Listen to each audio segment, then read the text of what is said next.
நமஸ்காரம். நான் உமா விஜய் பேசுகிறேன். இந்த தென்னிந்திய திருத்தலங்கள் யூடியூப்பில் போய் தரிசனம் பார்த்த கோயில்கள் போடுற பகுதியில் இன்றைக்கி 778வது பகுதியாக பார்க்க போகிறது. திருநெல்வேலியிலேருந்து ஒரு 40 கிலோமீட்டர் தூரத்தில் இருக்கக்கூடிய அம்பாசமுத்திரம்ங்கிற இடம். அங்கேருந்து ஒரு 4-5 கிலோமீட்டர் தூரத்தில் இருக்கக்கூடிய ஒரு பெரிய கோவிலை பற்றி, ரொம்ப சிறப்பு வாய்ந்த கோவிலை பற்றி, மூர்த்தி, தலம், தீர்த்தம் எல்லாத்துலேயுமே சிறப்பு வாய்ந்ததை பற்றி தான் நம்ம இன்றைக்கி பேச போகிறோம். இது ஒரு அழகான கிராமத்தில் ரொம்ப அமைதியான இடத்துல இருக்குது. இங்கே அம்பாள் பெரிய நாயகி, பிரகன் நாயகி என்று சொல்லக்கூடிய பெரிய நாயகி அம்பாள் சமேத கைலாசநாதர். இந்த ஸ்தலத்து சுவாமி சுயம்புவாக இருக்கார். இந்த ஊர் பிரம்மதேசம் அப்படின்னு அழைக்கப்படுறது. இந்த பிரம்மதேசம் அப்படின்னு பேர் வந்ததுக்கு காரணம் என்னன்னு சொல்லி கேட்டேன்னா, பிரம்மாவோட பேரன் ரோமச முனி, அவருக்கு ஒரு பிரம்மார்த்தி தோஷம் ஏற்பட்டுறது. அந்த இதை நிவர்த்தி பண்ணணும்னு சொல்லி அவர் நிறையா ஸ்தலங்களுக்கு போகிறார். அகஸ்தியரோட வழிகாட்டுதல் படி அவர் இந்த ஸ்தலத்துக்கு வந்தார். இந்த இடம் பத்ரி வனமாக இருந்திருக்கு. பத்ரி வனம்னா இளந்த பழ மரங்கள் சூழ்ந்த காடாக இருந்திருக்கு. அந்த இளந்த வனத்தில் அவர் இப்படி வரும்போது பார்த்தா ஒரு இளந்த மரத்துக்கு அடியில் சுயம்புவாக ஒரு லிங்கம் இருக்கிறத பார்த்து அந்த லிங்கத்துக்கு இவர் பூஜை பண்ணிட்டு தன்னுடைய பிரம்மார்த்தி தோஷத்தையே நிவர்த்தி பண்ணிட்டார். பிரம்மாவோட பேரன் பூஜை பண்ணின ஸ்தலம்னால பிரம்மதேசம் அப்படின்னு இருக்குது அப்படின்னு சொல்லப்படுறது. அதை தவிர பிரம்மாவும் இந்த ஸ்தலத்தில் பூஜை பண்ணியிருக்கார். அதனால தான் இந்த ஊருக்கு இன்னும் ஒரு பேர் அயனீஸ்வரம் அப்படின்னு இருக்குது. அயன்னாக்க பிரம்மா, பிரம்மா பூஜித்த ஸ்தலம் அப்படின்னும் சொல்லப்படுறது. நவகிரக ஸ்தலங்களில் சூரியனுக்கு உண்டான ஸ்தலமாக சொல்லப்படுறது இந்த ஸ்தலம். இங்கே இந்த ஸ்தலத்தை ஆதி காலத்தில் ஆதி கைலாசம் அப்படின்னே சொல்லியிருக்காளாம். அதாவது இந்த ஒரு ஸ்தலத்தை தரிசனம் பண்ணினாலே அவளுக்கு காசிக்கும் ராமேஸ்வரத்துக்கும் போன பலன் கிடைச்சிடுறது அப்படின்னு சொல்லப்படுறது. இதுக்கு காரணம் என்னன்னு கேட்டேன்னா, இங்கே இருக்கிற இந்த ஊரில் போகக்கூடிய இந்த நதியானது கடனா நதின்னு பேர். அந்த கடனா நதி தெற்குலேருந்து வடக்கு நோக்கி வர்றது. வடக்கு கைலாசநாதரை சுற்றின மாதிரி வர்றது. அதனால் இது காசிக்கு சமமானது அப்படின்னும், இங்கே தரிசனம் பண்ணினா காசிக்கு போன பலன் கிடைக்கும்னும் சொல்லப்படுறது. இந்த பிரம்மதேசத்தை ரொம்ப வருஷம் முன்னாடி டிவியில் வந்த ஒரு ட்ராமா சீரியலில் பிரம்மதேசத்தில் படம் எடுத்திருக்கா அப்படின்லாம் சொல்லி கேள்விப்பட்டிருந்தேன். அதை தவிர இந்த ஊரில், இந்த விழுப்புரம் கிட்டேயும் ஒரு பிரம்மதேசம்னு ஒரு ஊர் இருக்குது. அது ராஜராஜ சோழன் கட்டினதுன்னு. அதே மாதிரி திருநெல்வேலியில் பிரம்மதேசம் இருக்குன்னும் போது அதை போய் தெரிஞ்சு பார்க்கணும்னு சொல்லி தான் போனது. இங்கே போகும்போதே வாசலில் நாங்கள் காரை நிறுத்தினோம். கோவிலுக்கு வெளியில் நாங்கள் கார் நிறுத்தின இடத்துக்கிட்ட வலது பக்கத்தில் பெரிய குளம் இருந்தது. அன்றைக்கி அங்கே வேலைகள்லாம் நடந்துட்டு குளத்தை தூர்வாடுற பணியெல்லாம் நடந்துட்டு இருந்தது. அப்போ வெளியில் பார்த்தாக்க எப்போவுமே கோபுரம் குளத்துக்கு நேர் எடுத்த மாதிரி அப்படி இருக்கும். இங்கே வாசலில் பார்த்தாலே வித்தியாசமாக குளத்துலேருந்து இடது பக்கமாக தள்ளி தனியாக கோபுரம் இருக்கிறத பார்க்க முடிஞ்சது. 7 நில பழைய கோபுரம். கதவுகள் எல்லாம் மர வேலைப்பாடுகளில் அத்தனை சிற்பங்கள் எல்லாம் செதுக்கப்பட்டிருந்தது. அதுக்கப்புறம் இந்த கோவிலை பற்றி படித்தபோது தான் இந்த கோவிலில் இருக்கக்கூடிய கற்சிற்பங்கள் எல்லாத்தையும் சோழர்கள் கட்டினதாகவும் சோழர்களால் செய்யப்பட்டதாகவும், கோவிலை சுற்றி இருக்கக்கூடிய மர வேலைப்பாடுகள், இந்த வாசலில் நுழையும் போதே இருக்கக்கூடிய அந்த கதவை பார்க்குறதுக்கே ஒரு 10 நிமிஷம் ஆச்சு எனக்கு. நான் அதை பார்த்துட்டு அங்கே இருக்கிற தூண்களில் இருக்கிறத பார்க்கும்போது குருக்கள் அப்படியே வெளியில் போயிட்டார். அந்த பூஜை முடிச்சுட்டு வெளியில் போகிறார். நான் ஒரு 2 நிமிஷம் இந்த கதவை எல்லாம் பார்க்காம போயிருந்தேன்னா உள்ளே போய் சுவாமி அழகாக கிட்டக்க தரிசனம் பார்த்துருக்கலாம்.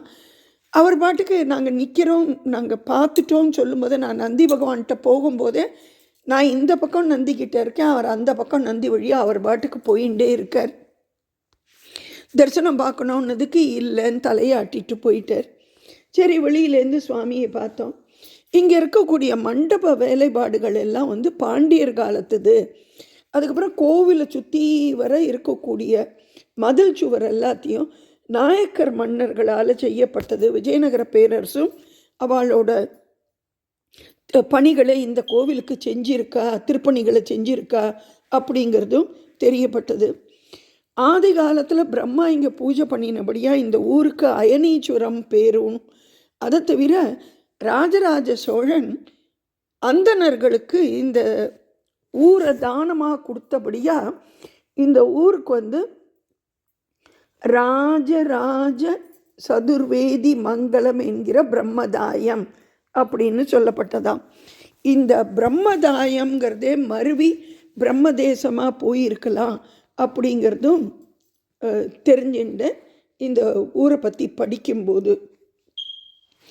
அதுக்கப்புறமா இந்த இளந்த மரத்துக்கிட்ட பார்க்குறார் இல்லையா ரோமச முனி, அந்த சுயம்பு லிங்கத்தை, அந்த லிங்கத்துக்கு பூஜை பண்ணணும்னு சொல்லி அவர் ஒரு குளத்தை ஏற்பாடு பண்ணினாராம். அந்த அவர் ஏற்படுத்தின அந்த எழுத்த மாதிரி இருக்கிற குளம் தான் வந்து பிரம்ம குளம் அப்படின்னு, பிரம்ம தீர்த்தம் அப்படின்னு அழைக்கப்படுறது. இந்த கோவிலோட கோபுரத்தை பற்றி சொன்னேன். இந்த கோபுரத்தோட நிழல் முழுசாக அந்த 7 நிலையோட அந்த குளத்தில் அப்படியே விழருது அப்படின்னு சொல்லி சொல்லப்பட்டது. அதை பற்றி கேட்டபோது கம்போடியா நாட்டில் அங்கோர் வாட் அப்படின்னு ஒரு இடம் இருக்குது. ஆதி காலத்தில் அது விஷ்ணு கோவிலாக இருந்து இப்போ வந்து பௌத்தர்களால் ஆக்கிரமிக்கப்பட்டு இருக்கிற இடம்.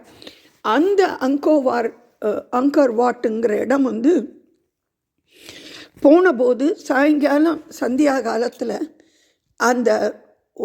அந்த கோவிலோட அப்படியே இது வந்து அங்கே முன்னாடி ஓடுற நீர் நிலையில் விழற மாதிரி அழகாக இருந்தது. அதை பார்த்தது தான் இந்த கோவிலுக்கு போன போது ஞாபகம் வந்தது. இந்த கோவில்லையும் நிறைய கோவில்களில் திருநெல்வேலியில் பார்த்த மாதிரி பெரிய பெரிய தூண்கள் எல்லாம் இருக்குது. அந்த மாதிரி தூண்களில் வாலி, சுக்ரீவன், அப்புறமா வந்து ரதி, மன்மதன், அர்த்தநாரீஸ்வரர் அப்படின்னு ஒவ்வொரு சிற்பத்தையும் ரசித்து பார்க்கறதுக்கே ஒரு 2 மணி நேரம், 1 மணி நேரம் 2 மணி நேரம் செலவு பண்ணிட்டு ஒவ்வொரு கோவிலுக்கும் போனால் தான் முழுசாக பார்க்க முடியும். அப்படிங்கிற அளவுக்கு அவ்வளவு அம்சமாக இருக்குது. இந்த கோவிலில் இன்னும் ஒரு விசேஷம் என்னன்னு சொல்லி கேட்டால்னா, சூரிய பகவான் இங்கே வழிபட்ட ஸ்தலம் சூரியனுக்கு உண்டானதுங்கிறதுக்கோசரமோ என்னமோ தெரியல. சூரியன் வந்து தட்சிணாயன புண்ணியகாலம், உத்தராயண புண்ணியகாலம்னு 2 காலம் இருக்குது.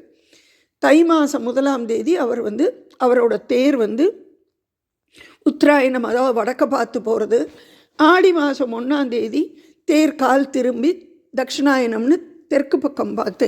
இந்த 2 காலத்தையுமே நம்ம வந்துட்டு இந்து சமயத்தில் தட்சிணாயன புண்ணிய காலம், உத்தராயண புண்ணிய காலம் சொல்கிறோம்.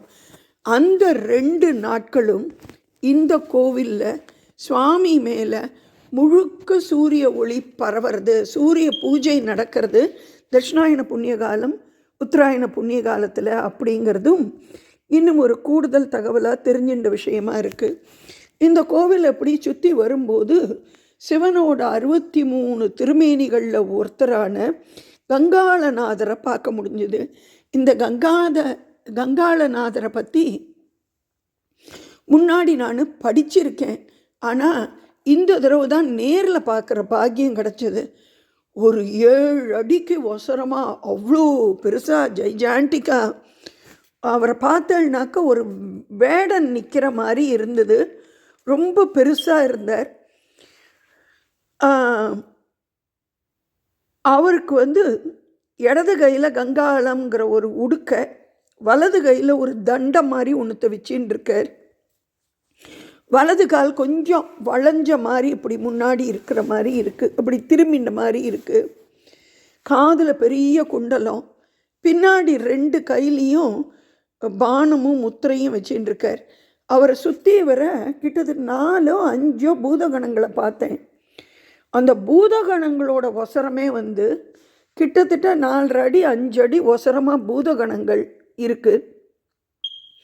அத்தனை அழகான சிற்பம். அப்பா, அந்த காலத்தில் வெறும் இந்த மாதிரி மிஷின் எதுவும் கிடையாது, கையாலேயே இவ்வளோ இதை செஞ்சுருக்கான்னா சிற்பக்கலைக்கு எடுத்துக்காட்டி இப்போ சிற்பங்கள் செய்யறதில்ல. அந்த காலத்தில் செஞ்சதை ரசித்து பார்க்கக்கூடியதாக இருக்குது. அதுக்கப்புறமா பார்த்தோன்னா அம்பாள் தனியாக சுவாமிக்கு இடது பக்கத்தில் தனி சந்நிதியில் பிரகன்யாயி அம்பாள், பெரிய நாயகி அம்பாள் தனி சன்னிதானத்தில் இருக்கா. அம்பாள் சன்னதி போகிறதுக்கு முன்னாடி வெளியில் பார்த்தோன்னா பெரிய கூர்ம பீடம், அதாவது பெரிய ஆமை வடிவில் ஒன்று இருக்கிறத பார்க்க முடிஞ்சது. இந்த திருநெல்வேலியை சுற்றி பஞ்ச பீடங்கள் இருக்குது அப்படிங்கிறத 2018 போனபோது தெரிஞ்சின்ற விஷயமா இருந்தது.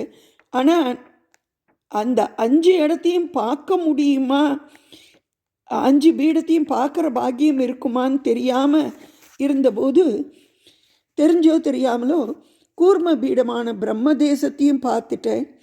சக்கர பீடம்ங்கிறது குத்தாலம், பத்மபீடம்ங்கிறது தென்காசி, திருநெல்வேலி காந்தி பீடம், குமரி பீடம் கன்னியாகுமரி. இந்த 5 பீடத்தையுமே பார்க்குற பாக்கியத்தை இந்த ஜென்மத்தில் இறைவன் கொடுத்ததுக்கு கடவுளுக்கு நன்றி தான் சொல்லணும். கூர்ம பீடம்னா என்ன அர்த்தம்னா, கூர்மங்கிறது நம்ம தமிழ்நாட்டில் வந்து ஆமை புகுந்த வீடும் அமீனா புகுந்த வீடும் நல்லதில்லை அப்படின்னு சொல்லி ஆமையை வந்து ஒரு கூடாத ஒரு இறைவனோட படைப்புன்னே சொல்லிட்டா. ஆனால் இதுவே வட இந்தியாவில் ஆமைங்கிறது வந்து தியானத்துக்கு உண்டானது, தியானத்துக்கு ரொம்ப சிறப்பானது, ரொம்ப ஆதாரபூர்வமாக அழுத்தமாக இருக்கக்கூடியது அப்படின்னு சொல்லக்கூடியது. இந்த ஸ்தலத்தில் அம்பாளுக்கு அடுத்த மாதிரி பெரிய கூர்ம பீடம் இருக்கிறத பார்க்க முடிஞ்சது. அம்பாளோட சந்நிதி பிரகாரத்தில் வரும்போது பார்த்தோன்னாக்க எல்லா தெய்வமான 4000 அம்மனோட உற்சவ மூர்த்தி இருக்கா. இந்த 4000 அம்மனை பற்றி நான் தெரிஞ்சின்ற இன்னும் ஒரு விஷயம் என்னன்னாக்க, ராஜராஜ சோழன் இந்த ஊரில் 4000 படை வீரர்களை தங்க வச்சிருந்தாராம். அவா வேண்டின்ற சுவாமி தான் இந்த 4000 அம்மன், எல்ல தெய்வம். இந்த அம்மனுக்கு ஊருக்கு வெளியில் ஒரு கோவிலே இருக்குது. ஆனால் அந்த அம்மனோட உற்சவ மூர்த்தி மட்டும் இந்த கோவிலில் அம்பாள் சன்னதி பிரகாரத்தில் இருக்குது அப்படின்னு. இந்த பிரகாரத்தில் இதை தவிர சித்தி விநாயகர் இருந்தார், வள்ளி தேவயானியோடு சேர்ந்த முருகர், அப்புறம் சரஸ்வதிக்கு தனி சன்னதி இருந்ததை பார்க்க முடிஞ்சது, சனீஸ்வர பகவான் அப்படின்னு. இந்த பிரம்ம தேசத்தில் தான் காஞ்சி பீடாதிபதி 3வது பீடாதிபதியாக இருந்த ஸ்ரீ சர்வஞாயம்மன்கிறவர், அதாவது கிமு 407லேருந்து 367 வரைக்கும் இருந்த பீடாதிபதி பிறந்த அவதார ஸ்தலம் இது அப்படிங்கிறது தெரிஞ்சின்றேன். இங்கே இருக்கக்கூடிய நந்தி பகவான் வந்து ஒரே கல்லால் ஆனவர் அப்படிங்கிறதும் இந்த கோவிலுக்கு போனதுக்கு அப்புறம்தான் எனக்கு தெரிஞ்ச விஷயமா இருந்தது. இங்கே வந்து இந்த புளிய மரத்துக்கு அடியில் இளந்த மரத்துக்கு அடியில் சுவாமி இருந்தார் இல்லையா, அவர் தனியாக ஒரு சந்நிதியில் இலந்தை அடிநாதர் அப்படின்னு சொல்லி தனி சந்நிதியில் இருக்கிறதையும் பார்க்க முடிஞ்சது. இங்கே நடராஜருக்கு வந்து மார்கழி மாதத்தில் புனுகு பூஜை நடக்கும், புனுகு சட்டம் சாத்துவா அப்படிங்கிறதும் இந்த கோவிலுக்கு போனதுக்கப்புறமா தெரிஞ்சின்ற ஒரு விஷயம். அத்திரி மகரிஷிக்கு வந்து சுவாமி சொல்லியிருக்கிற 3 ஸ்தலத்தில் சுயம்பு மூர்த்தியாக நான் இருக்கேன். ஒன்று சிவசைலம், இன்னொன்று திருவாலீச்சுரம், 3வது அயனீஸ்வரம் அப்படின்னு அத்ரி மகரிஷியோட அந்த புராணத்தில் சொல்லப்படுறது அப்படின்னு. இங்கே சுவாமி சன்னதிக்கு போகிறதுக்கு முன்னாடி பிள்ளையார் முருகரும் 2 பக்கம் இருக்காங்க. ஒரு ராஜா கையை கூப்பி வணங்குற மாதிரி நிற்கிற கோலத்தில் இருக்கிறத பார்த்தேன். அவர் பேர் விஸ்வநாத நாயக்கர் அப்படின்னும், அந்த ராஜா நாயக்க மன்னர் அப்படிங்கிறதும் தெரிஞ்சுனேன். இந்த கோயிலில் சித்திர வருஷ பிறப்பு அன்னைக்கு சிறப்பாக பூஜைகள் எல்லாம் நடக்கிறது. அதை தவிர மாசி சிவராத்திரி, வைகாசி விசாகம், புரட்டாசியில் நவராத்திரி, பங்குனி உத்திரம், ஆணியில் திருமஞ்சனம், கார்த்திகை தீபம் அப்படின்னு சொல்லி எல்லா பூஜைகளுமே இங்கே ரொம்ப சிறப்பாக நடக்கிறது.